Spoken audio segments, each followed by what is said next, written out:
We have three kinds of believers. It's a make believer, which is a great pretender, it's a non-believer, and the rest is what? A believer. Now, a non-believer is also a believer because he believes that he does not believe.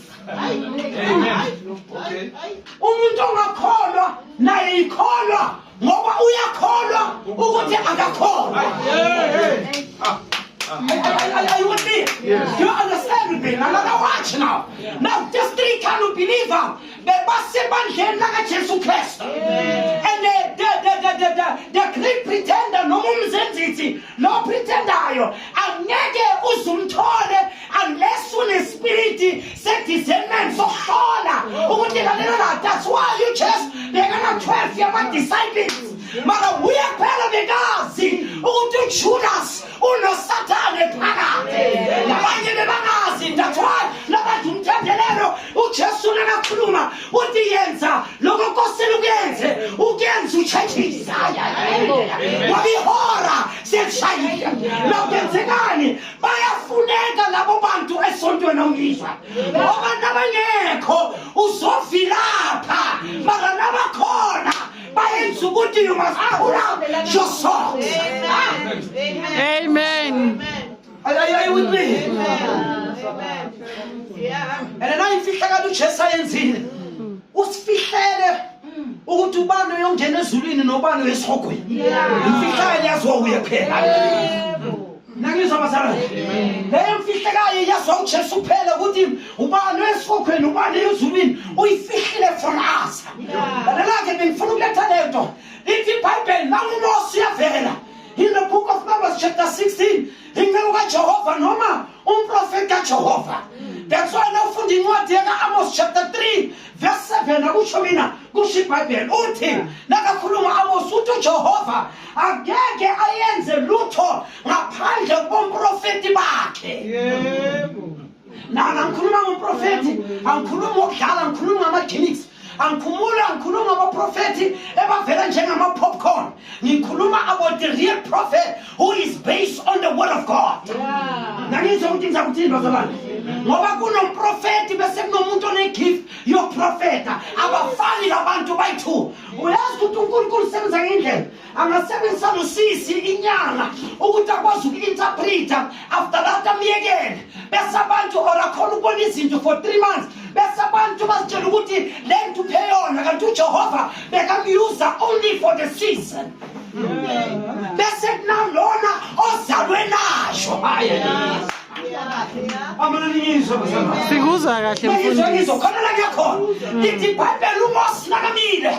Bafika uDayton noKora abantu bebazi iBhayibheli from Genesis to Revelation, from the back side to the front side. Abantu bebazi iBhayibheli as the palm of their head. Bathi kule bandla labantu bathi lalela wena Mose ungazitsheli ukuthi uwephela oyingcwele uJehova nathi uyakhuluma nathi. Now uyakizwa vuka yini mama umona lalela laba batshela uMose ukuthi akusuwephela oyingcwele laba bekuma-elder esontweni bebathandaza bebafasta bebashumayela bebabhabhadisa bebahamba naye inceka Jehova mara babuye bathi ungacabangi ukuthi uyaphela oyingcwele.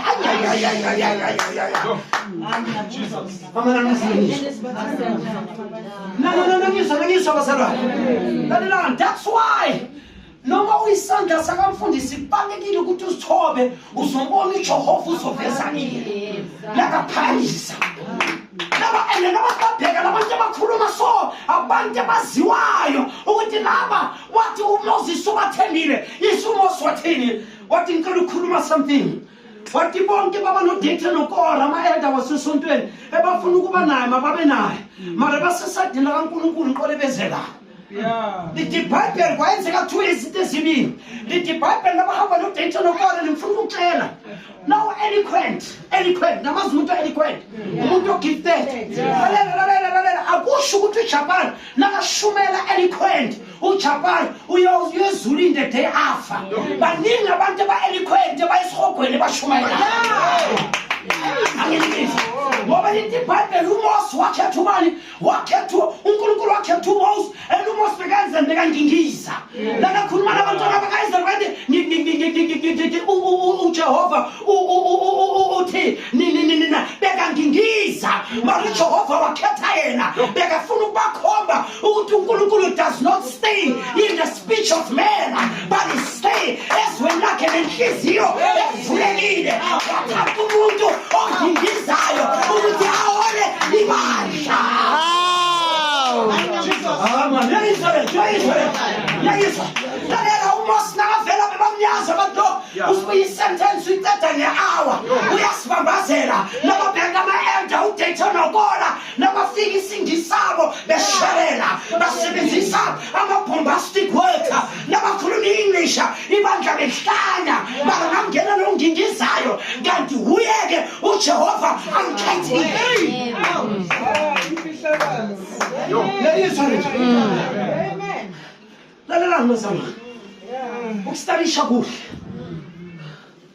nangeza ukuthini inkinga esinayo iwani inkinga esinayo njani ngizotshela ukuthi ikuphi kuthi wazi iBhayibheli kulistadisha nani yalistadisha yebo mara lalela ufuna niyizwe lento ngisho kunemehluke between ukwazi iBhayibheli nokwazi umnikazi weBhayibheli. Kunabantu bazi iBhayibheli mara bazi umnikazi weBhayibheli.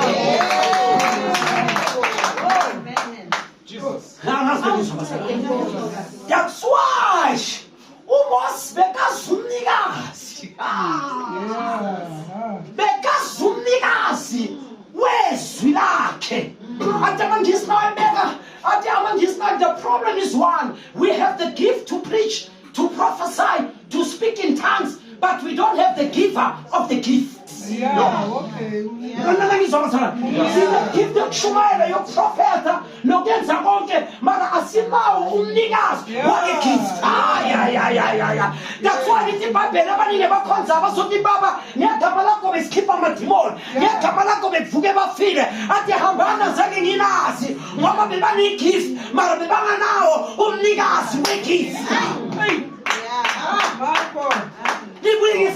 The gift and callings are without repentance. You have to shoot in low. Ungaba ne-gift yokubona izinto ezifihlakele mara ubuye esikhokweni ngoba ukuba ne-gift akukufaka ezulwini. Into ekufakayo ukwazana nomnikazi naye. That's why I told Nicodemus, what you must be born again. Ngoba uNicodemus bekamfundisi mara bekangamazi umnikazi lo ashumayela ngaye. Ungashumayela ngaye matho ukuthi awumazi umuntu oshumayela ngaye.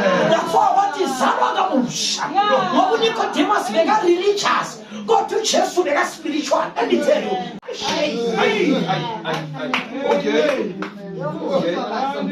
Ngiyalisaba ikholwa elithi ngikhonzele endlini.